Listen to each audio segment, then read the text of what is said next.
Bonjour, je suis Benjamin Leplat, votre expert Amazon. Nous allons voir aujourd'hui dans la formation Pro New Life de coaching Amazon niveau 1 débutant comment créer un compte sur Amazon. Donc dans ce module 1, nous verrons comment créer un compte Amazon et quels sont les éléments obligatoires et les procédures pour créer un compte.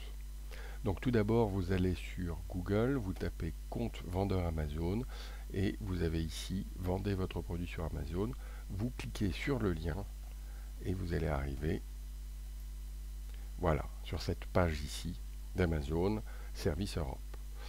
Alors vous allez ici beaucoup de petits onglets qui vous permettent de mieux comprendre comment ça fonctionne. Vente sur Amazon, expédié par Amazon, nous verrons ça dans les différents modules.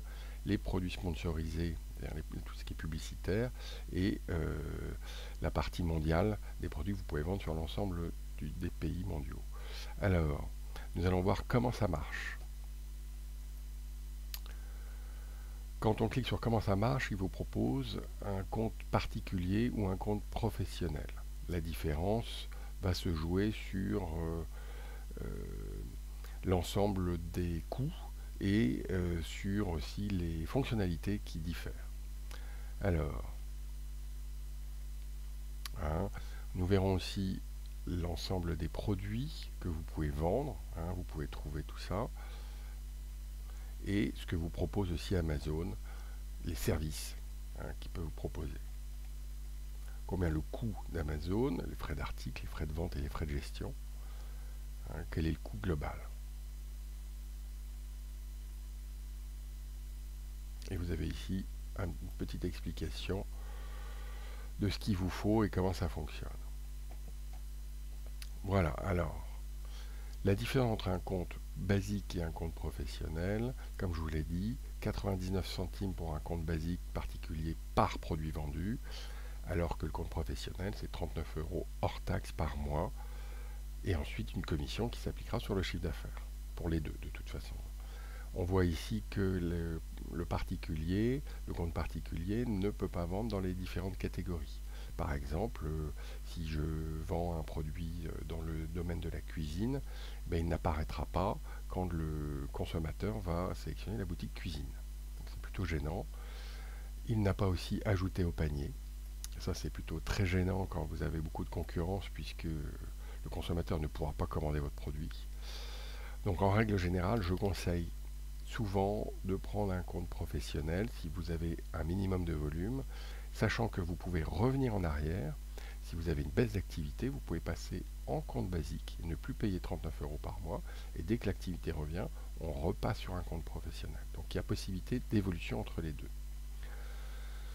Donc ici, on voit les différents pourcentages, comme je vous le disais, que Amazon va prendre. Donc par exemple, sur l'automoto, il prend 15%, plus 50 centimes par produit vendu.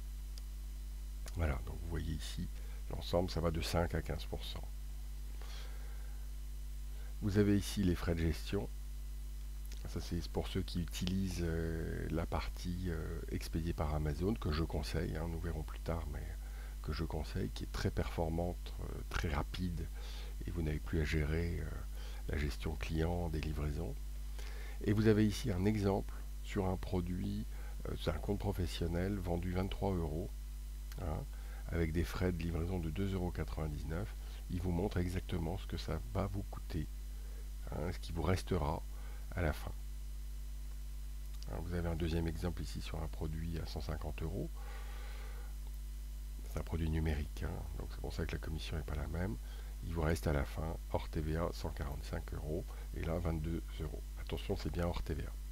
Donc voilà, on a vu les différentes choses. Donc dès que vous avez pris votre décision, eh bien il va falloir passer à l'acte et créer votre compte vendeur. Avant de la création du compte vendeur, je vous propose de préparer votre carte de crédit, votre numéro de téléphone, les détails de votre compte entreprise, un extrait cabis suffira, les détails sur la personne que vous avez choisi, le mail par exemple, qui suivra les commandes. Sur vous, il faudra votre carte d'identité ou passeport et les informations bancaires RIB de votre banque professionnelle, si on est sur un compte pro. Voilà, donc quand tous ces éléments sont prêts, eh bien on va attaquer, on clique sur mettre en vente.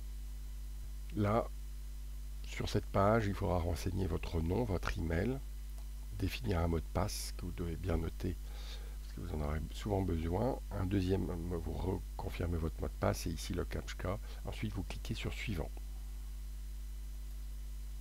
Quand on a cliqué sur Suivant, on arrive sur cette page ici où là vous allez renseigner les différents critères.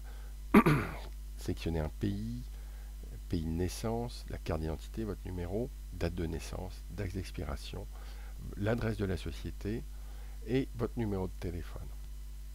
Toutes ces informations doivent être vraies et vérifiables. N'oubliez pas qu'Amazon va vérifier l'ensemble de ces données. Ensuite, vous cliquez sur Enregistrer et continuer. Vous allez arriver sur l'information de paiement, cette partie 2 ici, où là vous allez renseigner toute la partie bancaire, l'adresse de la banque, le RIB, tous ces renseignements-là. Ensuite, vous arriverez en 3 au nom de la boutique. C'est là où vous pouvez mettre le nom de, soit le nom de société, soit le nom d'enseigne pour vos clients. Voilà. Et ensuite, vous arrivez sur le compte vendeur. Donc nous voyons ici le back-office d'un de mes clients. C'est justement cette partie-là que nous verrons dans le module 2